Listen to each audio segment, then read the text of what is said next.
Assalamualaikum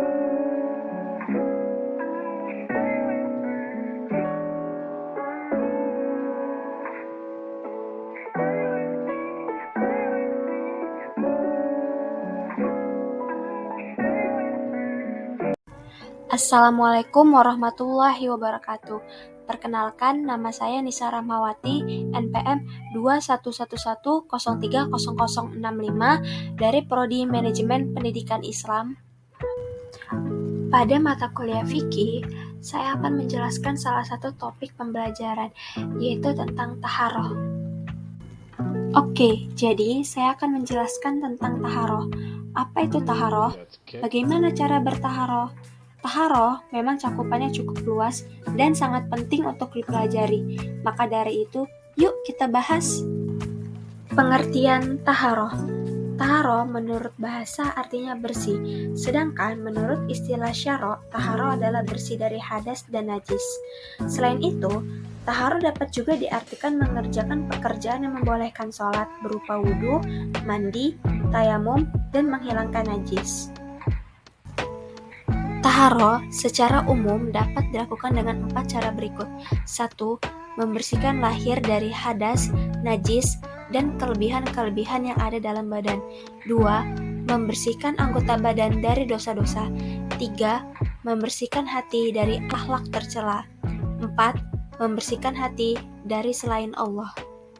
Cara yang harus dipakai dalam membersihkan kotoran hadas dan najis tergantung kepada kuat dan lemahnya najis atau hadas pada tubuh seseorang. Tetapi jika hadas atau najis itu tergolong besar atau berat, maka ia harus membersihkannya dengan cara mandi janabat, atau bahkan harus membersihkannya dengan 7 kali dan 1 diantaranya dengan debu. Najis. Pengertian najis. Najis menurut bahasa adalah sesuatu yang menjijikkan, sedangkan menurut istilah adalah sesuatu yang haram seperti perkara yang berwujud cair, atau darah, muntah, muntahan, dan nanah. Setiap perkara yang keluar dari dubur dan kubul, kecuali mani. Najis dibagi menjadi 3 macam, yaitu najis muhaffafah, najis mutawasito, dan najis mughalazo. Najis muaffafah yaitu najis ringan. Contoh dari najis ini yaitu air kencing bayi laki-laki yang belum makan dan minum selain ASI dan belum berumur 2 tahun.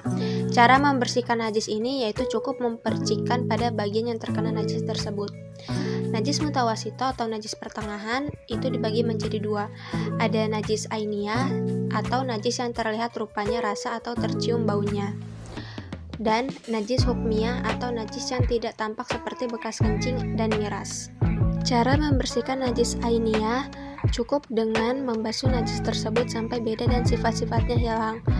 Sedangkan cara membersihkan najis hukmiyah yaitu cukup dengan mengalirkan air di atas benda yang kena tersebut. Najis mughalazo atau najis tebal. Najis ini antara lain menyentuh atau disentuh babi, terkena air liur anjing, baik secara sengaja ataupun tidak sengaja. Cara membersihkannya itu hendaklah dibasuh 7 kali. 1 kali diantaranya hendaklah dibasuh dengan air yang dicampur dengan tanah. Istinja.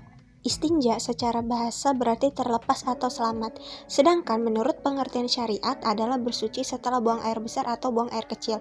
Istinja dan istijmar adalah cara bersuci yang diajarkan syariat Islam kepada orang yang telah buang hajat.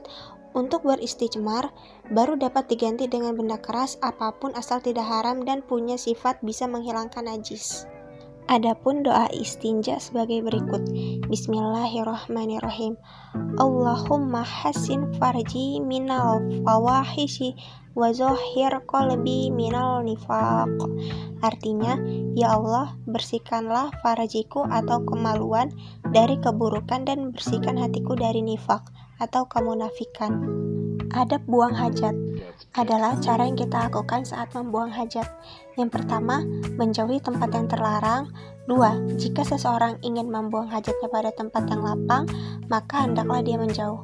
3. Dimakruhkan memasuki tempat membuang air dengan membawa sesuatu yang bertuliskan zikir kepada Allah Subhanahu wa Ta'ala. 4. Dilarang menghadap atau membelakangi kiblat saat buang air pada tempat yang lapang, dan diperbolehkan pada WC yang berbentuk bangunan. 5. Disunahkan untuk masuk dengan kaki kiri dan keluar dengan kaki kanan. 6. Hendaklah membersihkan kotoran dengan air dan batu. atau sesuatu yang mengisap sesudah membuang hajat.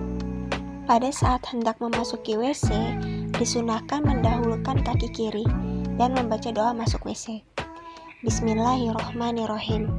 Allahumma inni a'udzubika minal khubusi wal khobais, yang artinya, wahai Allah, sesungguhnya aku memohon perlindungan kepadamu dari godaan syaitan jantan dan godaan syaitan betina.